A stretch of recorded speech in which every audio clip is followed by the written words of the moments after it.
Cap Sud prend le contrôle de Sud-Est. Cap Sud avec Mario pour booster votre journée. Des infos, des cadeaux et un max de bonne humeur. Cap Sud. Bienvenue dans Cap Sud sur Sud-Est Radio, 9h35 dans notre rubrique Beaucantage. Ce matin, nous recevons Madame Pascale Potiron-Rosillette, qui est médiateur professionnel. Donc ce matin, on va parler, on va déjà aborder, on va dire, ce thème qui est assez vaste sur les risques psychosociaux. Madame Pascale Potiron-Rosillette, vous voyez ce que je vous disais. Bonjour, bienvenue. Oui, bonjour à tous, bonjour aux auditeurs. Oui, donc Pascale Potiron-Rosillette, j'ai une casquette de médiateur professionnel, mais j'ai aussi surtout une casquette de formatrice consultante dans tout ce qui est prévention des risques psychosociaux et management de la qualité de vie au travail. Voilà, donc je suis référencée par la Caisse générale de sécurité sociale et habilitée par la DIECT. Voilà, donc on va décrire de toute façon tout ça. Ce sont des mots peut-être un peu savants, peut-être que certains savent de quoi on parle. Donc, on va justement tout de suite aborder justement un petit peu les différents domaines où vous intervenez et à quoi ça peut bien servir tout cela. Alors, les différents domaines. Je vais d'abord expliquer en quoi ça consiste les risques psychosociaux et puis après on va y arriver. Donc, je vais d'abord vous donner quelques chiffres clés. Il faut savoir qu'aujourd'hui, le coût des dépressions dues au travail en Europe sont évalués à 617 milliards d'euros environ par an. 617 milliards d'euros. Soit 4 fois le budget de l'Union européenne. D'accord ? En France, le coût social du stress au travail, c'est 2 à 3 milliards d'euros par an, et représente 50 à 60% des arrêts de travail. Un salarié sur 2 est en arrêt de travail à cause du stress. Donc ça veut dire que c'est un pays stressé, c'est ça, une population stressée par le travail, peut-être. Alors, il est vrai qu'aujourd'hui, compte tenu de cette espèce de course folle de la compétition mondiale, il faut toujours faire mieux, de plus en plus vite, mais souvent avec moins de moyens. Donc forcément, ça aura des répercussions sur la santé du salarié, sur l'organisation de l'entreprise. Donc évidemment, la présence de risques psychosociaux va s'installer de façon plus importante. Et puis, de toute façon, je sais que par la suite, on va parler un petit peu de tout l'aspect prévention, tout à fait. etc. Donc, on a parlé de cet aspect-là. Et je vais quand même expliquer ce que sont les risques psychosociaux. Oui, c'est ça. Alors, il y a une définition qui est souvent reprise par les différents experts en risques psychosociaux. Les risques psychosociaux au travail sont les risques pour la santé mentale, physique et sociale qui sont engendrés par les conditions de travail et les facteurs organisationnels et relationnels susceptibles d'interagir avec le fonctionnement mental. Donc ça, c'est le truc scientifique. Ouais. Donc concrètement, on va dire. Qu'est-ce que cela veut dire tout ça ? Concrètement, il faut distinguer le risque du trouble. Alors, le risque psychosocial va être la probabilité d'apparition, d'aggravation d'un ou plusieurs troubles qui menacent la santé,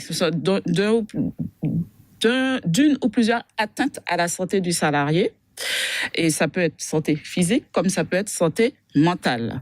Et bien sûr, par la suite, ça va avoir un impact sur le bon fonctionnement de l'entreprise, puisque si on ne va pas bien, on ne peut pas travailler correctement. C'est ça. Voilà, en gros, c'est ça.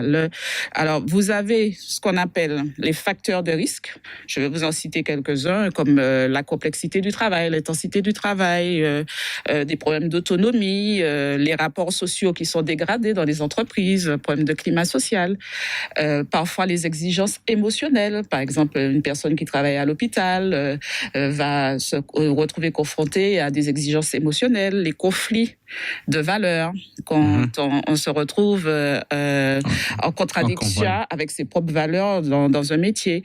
Et puis, il y a aussi ce phénomène de précarité du travail. Donc, on s'accroche à un travail parce qu'on sait que si on le perd, ça va être difficile d'en trouver un autre, etc.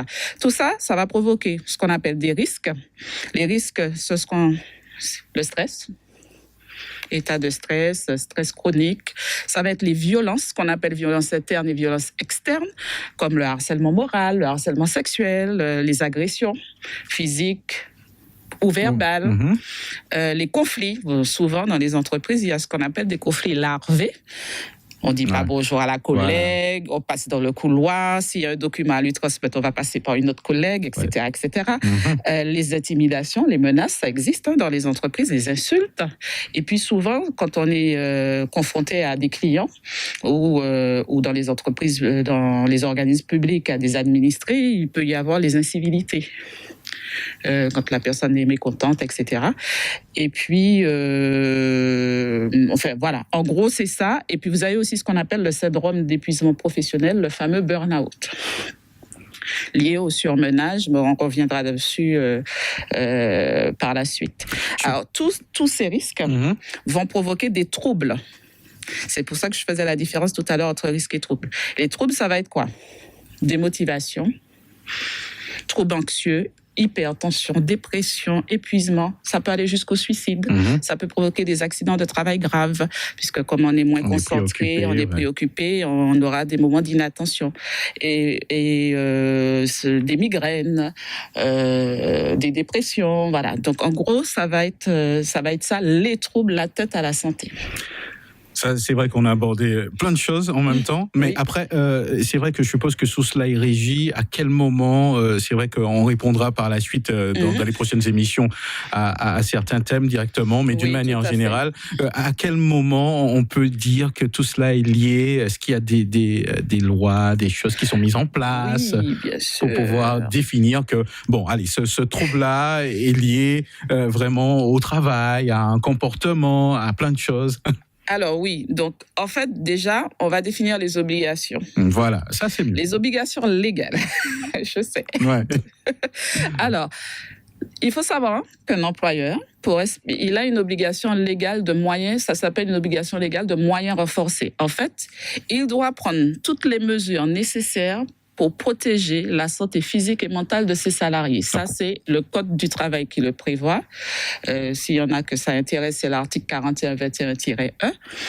Et en fait, ça consiste à quoi? À mettre en place des actions de prévention, de la pénibilité au travail, des actions d'information, mais surtout de formation. Tout cela est obligatoire? Tout cela est obligatoire et prévu dans le Code du travail.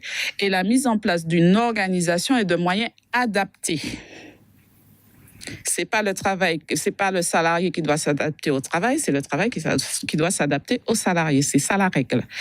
Et l'employeur est tenu justement de prendre en compte les capacités du salarié avant de lui confier une tâche. D'accord. Oui. Donc là, on parle bien sûr de l'employeur et je suppose que les salariés, eux aussi, ont peut-être des petites choses aussi, des recours. Oui. Les salariés, on en a entendu un petit peu parler récemment.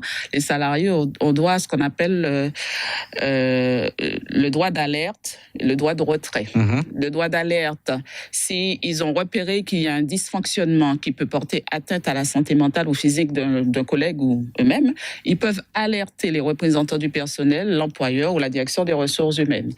Le droit de retrait, c'est que le danger est imminent et grave. Donc là, ils décident de ne plus rester au poste pour pouvoir se protéger ou protéger les collègues. Ça va être ça. Mais il faut savoir aussi que le salarié a l'obligation de respecter les mesures de sécurité qui lui sont imposées par l'employeur, le règlement intérieur, pour protéger sa santé, sa santé physique et mentale, mais aussi celle de ses collègues. D'accord. Il y a aussi cette obligation. Il y a une autre chose qu'il faut savoir, c'est que si l'employeur ne respecte pas ses obligations légales, les jurisprudences démontrent que l'employeur doit démontrer, s'il y avait un accident ou un suicide, il doit démontrer qu'il a effectivement pris toutes les mesures nécessaires pour éviter que cela n'arrive.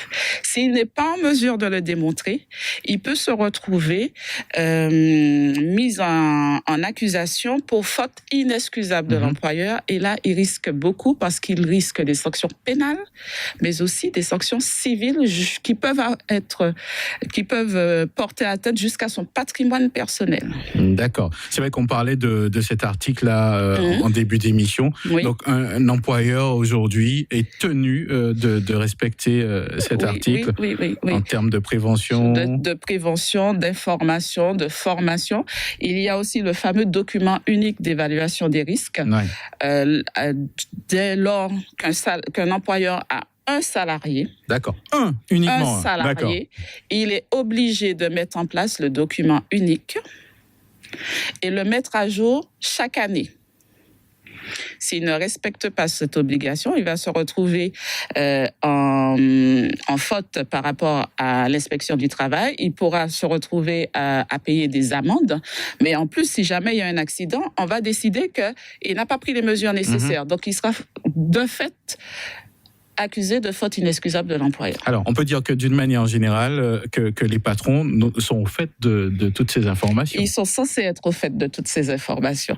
Ma démarche aujourd'hui, c'est justement d'aller voir les différents employeurs dans tous les secteurs, les secteurs d'activité en Martinique pour leur rappeler cette obligation et parfois les informer parce que je me rends compte que certains employeurs n'ont pas forcément cette connaissance de l'article du Code du travail et n'ont pas conscience des risques qu'ils prennent quand ils ne font pas le nécessaire. Et j'irais jusqu'à dire que même quand l'employeur fait faire un document unique par un salarié, il le missionne pour ça, etc., si jamais le document unique n'est pas fait correctement, les mêmes sanctions s'appliquent. D'accord. Donc ça veut dire que vous, quand vous intervenez, souvent, c'est pour évaluer, pour voir si les choses sont correctement mises en place. Oui, voilà. Donc ma démarche, en fait, va consister à vérifier, déjà où ils en sont dans leur démarche de prévention des risques psychosociaux, vérifier si ces risques sont évalués dans l'entreprise. Si ce n'est pas le cas, les accompagner pour les évaluer et puis intégrer ces risques psychosociaux dans un document unique qui est censé exister. S'il n'existe pas, les accompagner éventuellement pour le mettre en place. Alors, est-ce que ça veut dire que tout ce qui est risque majeur rentre aussi dans ce cadre-là ? Dans le document unique, oui. D'accord. Donc, tout cela est consigné et bien sûr visible à tous les salariés. Alors, tout salarié d'une entreprise doit pouvoir accéder à n'importe quel moment au document unique. Donc, souvent, le document unique peut être numérisé, donc avoir accès via un site intranet de l'entreprise, par exemple, ou alors c'est un document papier qui peut être consulté au secrétariat de l'entreprise, à l'accueil, au service ressources humaines, mais le salarié doit pouvoir avoir accès au document unique. Alors, quel type de prévention qui peut justement être fait dans les entreprises ? Ça diverge, je suppose, selon le type d'entreprise ou pas ? Alors, parce que je sais que le patron a l'obligation de le faire. S'il fait, par exemple, ça peut arriver qu'il fasse quelque chose qui ne soit pas adapté non plus à son entreprise. Ça peut arriver. Alors, l'idée, c'est vraiment à un moment donné de prendre du recul. On fait un petit pas de côté et on regarde comment l'entreprise fonctionne. Là, on met en place des moyens pour mesurer, évaluer ce qu'il y a comme risque existant et surtout ce qu'il y a comme risque caché. Parce que c'est l'effet du iceberg. D'accord. Vous savez, vous voyez un petit bout et puis parfois en dessous, ça fait 3 fois plus que le petit bout qu'on voit à la surface. Donc, en fait, on va inciter l'employeur déjà à faire un diagnostic. Vous avez plusieurs services ou un seul, etc. Bon, qu'est-ce qui existe ? Comment c'est fait ? Souvent, les salariés, et y compris l'employeur, ont déjà les bons réflexes. Mais ce n'est pas formalisé, ce n'est pas analysé, donc il va manquer un petit détail, il va falloir le formaliser, le document unique sert à ça, et puis à partir des dysfonctionnements, des risques qui seront repérés, des facteurs de risque qui seront identifiés, mettre en place des plans d'action. Mais des plans d'action concrets, pas sur un papier pour faire joli, pas sur un papier pour faire joli. Il va falloir vraiment mettre en place des plans d'action qui sont réalisables, réalistes et réalisables, parce que c'est pas la peine d'imaginer quelque chose qui va pas fonctionner. Par exemple, vous avez un manager qui est confronté à des salariés en difficulté pendant une période, parce que c'est une période de changement. On va mettre en place un accompagnement spécifique, individuel, avec ce manager pour lui permettre de traverser cette période et d'être plus efficace auprès de ses équipes. C'est dans l'intérêt de tout à chacun, finalement, pour les performances de l'entreprise. 1 euro investi en prévention égale 13 euros de bénéfices. C'est ce que les statistiques révèlent. Oui. D'accord. C'est vrai que tout cela a l'air contraignant, mais je pense qu'il est quand même important de mettre en place toutes ces choses. Mais oui, on a tout intérêt à mettre en place la prévention. D'un point de vue juridique, parce qu'il faut se mettre en conformité avec la législation. Ouais. D'un point de vue humain, parce qu'il est évident qu'il faut préserver la santé des salariés. D'un point de vue de l'organisation de l'image de l'entreprise aussi, puisque je dirais que la prévention des risques psychosociaux, j'aime bien dire ça, c'est un enjeu de performance économique et sociale. C'est-à-dire que vous allez être plus efficace, vos salariés seront plus efficaces, donc forcément la performance de l'entreprise ne pourrait qu'améliorer. Il n'y a pas d'autre solution. D'un point de vue de l'image de l'entreprise, parce que les salariés, voyant que leur employeur met en place des mesures pour les préserver, pour les protéger, ils ne seront que satisfaits. Ils vont se dire, ils ne pensent pas qu'à me donner du boulot, ils pensent quand même à ma santé. D'un point de vue de l'image auprès des institutions, qui voient là une entreprise qui se préoccupe de la santé de ses salariés, et puis des actionnaires, des clients qui se disent, cette entreprise-là a quand même une démarche intéressante. Et puis vous avez le point de vue économique, parce qu'il faut savoir que l'absentéisme, ça revient très cher à l'entreprise. Vous avez ce qu'on appelle les coûts directs. Il va falloir payer le salarié qui est malade, il va falloir payer le remplaçant, puis il va falloir faire face au manque de productivité, parce que le remplaçant ne sera pas aussi efficace que celui qui est absent. C'est ça. Donc il y a ça, et puis il y a les coûts indirects, parce que plus il y a de l'absentéisme, des accidents de travail dans une entreprise, plus le taux de cotisation à la sécurité sociale va augmenter. Est-ce que la Martinique est plutôt un bon élève ? Est-ce que vous avez des stats ou par rapport aux entreprises que vous avez pu peut-être ou dû intervenir ? Alors, je ne dirais pas que la Martinique, c'est un bon élève. Je ne peux malheureusement pas dire ça. Ça allait m'étonner quand même. Je ne peux malheureusement pas dire ça. Mais je dirais que ça commence à rentrer quand même. Oui, alors les gens commencent à entendre qu'il est nécessaire de mettre en place de la prévention, que le document unique, c'est une obligation.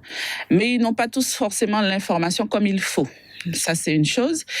Ils ont parfois des bons réflexes. Ils font j'ai rencontré des employeurs qui mettent déjà en place des mesures de qualité de vie au travail, une réunion mensuelle où tous les salariés se rencontrent, des petits déjeuners.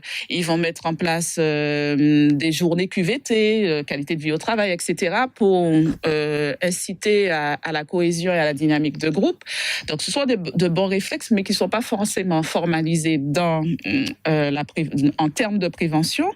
Et puis, il faut faire attention à ne pas, c'est comme une plaie, vous avez une plaie, il faut faire attention à ne pas mettre un pansement sans désinfecter la plaie. Il faut d'abord aller chercher pourquoi il y a la plaie, donc c'est quoi le facteur de risque, penser la plaie en traitant le risque lui-même, et puis après, on met le petit pansement pour que ça n'arrive plus. Ce qu'on appelle prévention primaire, secondaire et tertiaire. Donc, primaire, c'est mettre en amont des choses pour que le risque ne se produise pas. Secondaire, ça veut dire que le risque est là. On ne peut pas vraiment l'éviter, mais on va le diminuer.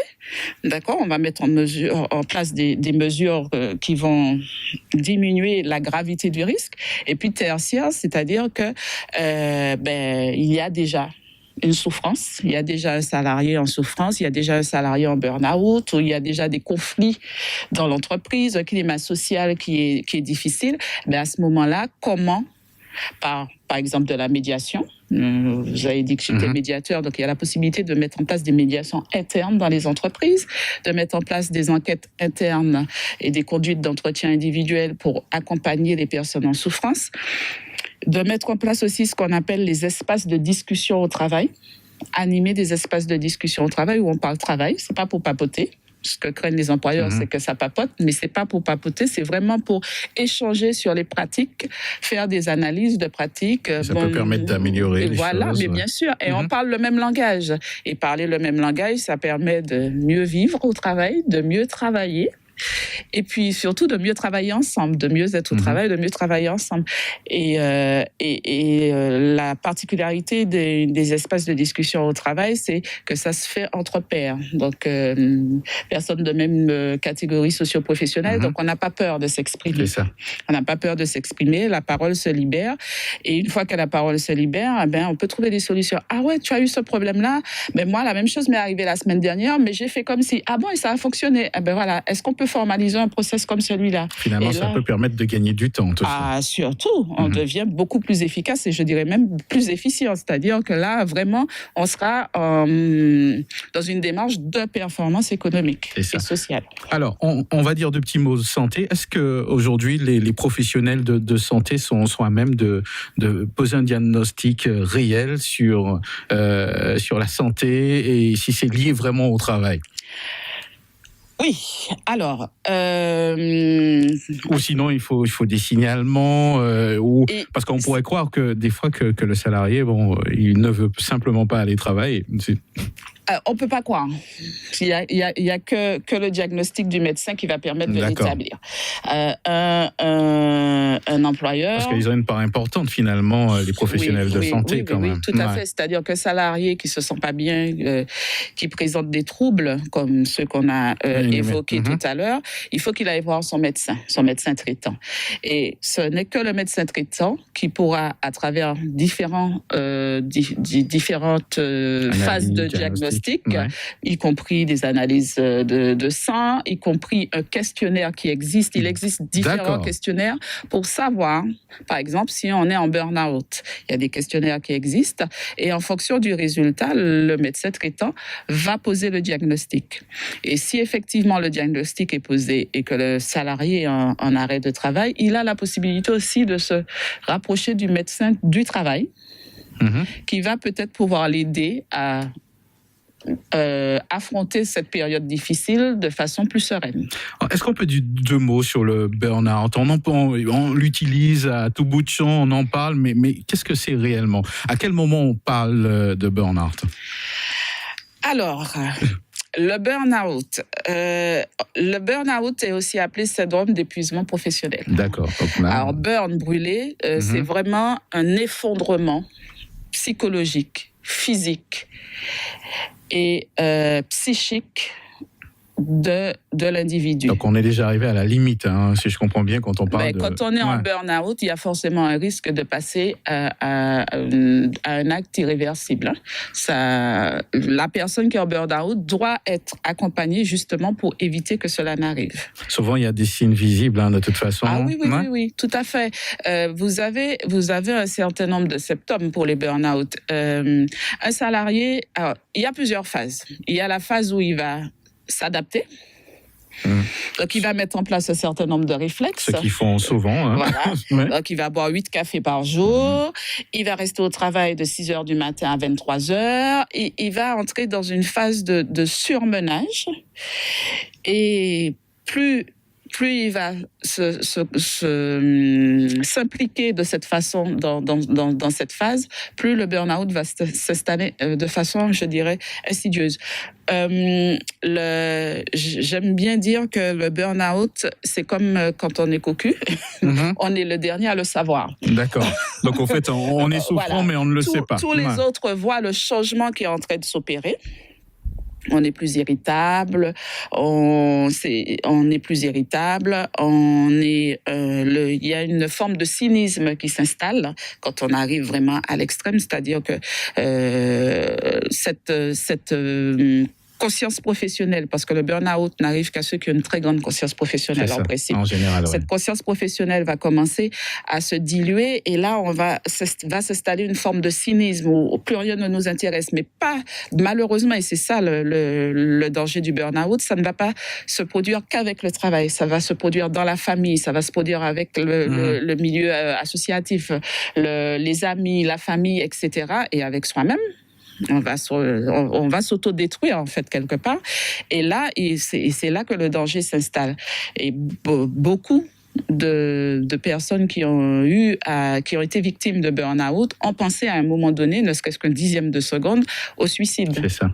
Est-ce qu'il y a des interlocuteurs privilégiés? Parce que des fois, dans l'entreprise, ça peut arriver que certaines personnes n'ont peut-être pas la possibilité de parler. Oui, tout à fait. Est-ce qu'en externe, il y a des... Oui. Alors, je pense qu'on va le développer peut-être les prochaines fois. Oui, voilà. C'est-à-dire que la prochaine fois, on verra... le système de prévention lui-même et puis les différents acteurs auxquels on peut se référer. Mais en termes de burn-out, je vais dire rapidement que, premièrement, le médecin du travail, son médecin traitant, le psychologue du travail s'il y en a un, et puis il existe des associations aussi, comme SOS Crise, on peut se rapprocher d'un consultant, comme moi, un consultant externe qui peut accompagner cette personne et pouvoir peut-être l'orienter vers les personnes référentes et puis lui redonner cette espèce de goût à reprendre soin de lui. L'inspection du travail, la direction des risques professionnels de la CGSS et puis si jamais cette personne se retrouve dans une situation où elle ne peut pas reprendre le travail, il existe à la CGSS un service qui s'appelle le service de désinsertion professionnelle. Ça, il est bon de savoir. Voilà. J'apprends des choses. Et très peu de gens apparemment le savent parce que ce service accompagne les personnes qui sont pas capables de reprendre le travail, qui sont en arrêt de travail, mais dont le médecin, c'est le médecin qui le dit, le médecin du travail, voilà, qui dit son état de santé ne lui permet pas, son état de santé mentale et physique ne lui permet pas de revenir au travail. Le service de désinsertion va accompagner cette personne, peut-être à faire une autre formation, peut-être à faire une validation des acquis, financièrement, si c'est possible, pour qu'ils ne se retrouvent pas en désinsertion professionnelle. Je suppose que dans votre parcours, vous avez dû rencontrer beaucoup de personnes, et vous réalisez peut-être ce manque d'informations. Oui. Je pense que c'est pour cela que vous êtes là aujourd'hui. Écoutez, je vais vous dire, j'ai vécu un burn-out. J'ai accompagné en tant que cadre et membre du CHSCT des personnes en burn-out dans une société qui était en réorganisation de services et où il y a eu des licenciements économiques, etc.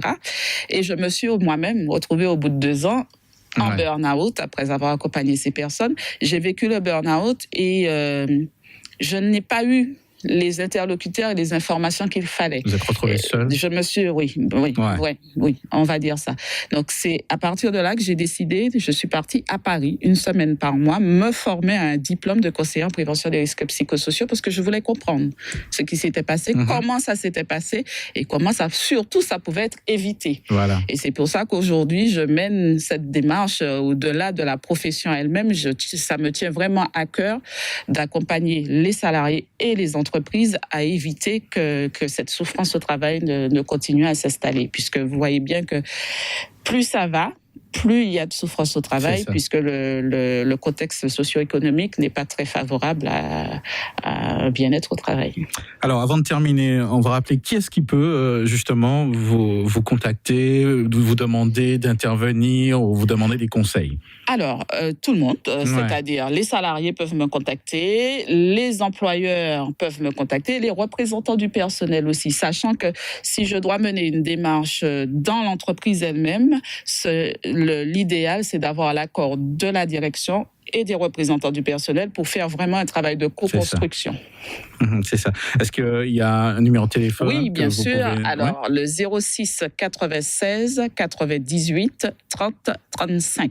D'accord, voilà pour le numéro. Donc si jamais vous n'avez pas pu le noter, vous nous appelez à la radio, on va transmettre les coordonnées. Donc Madame Pascale Potiron-Rosier, nous allons nous retrouver dans 15 jours, c'est ça? Oui, tout à fait. Et à ce moment-là, on va pouvoir peut-être rentrer en profondeur. Dans le détail, oui. Dans le détail.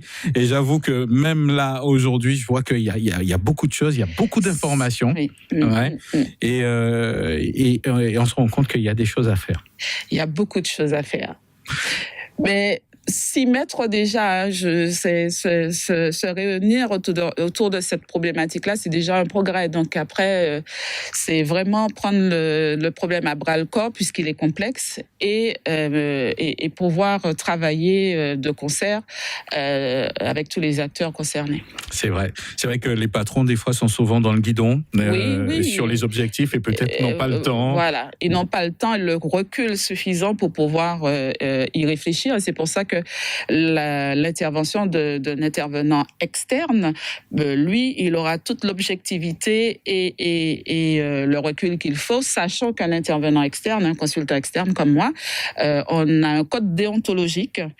Impartialité, neutralité et surtout confidentialité. D'accord, donc on peut facilement vous raconter un petit peu ce qui se passe.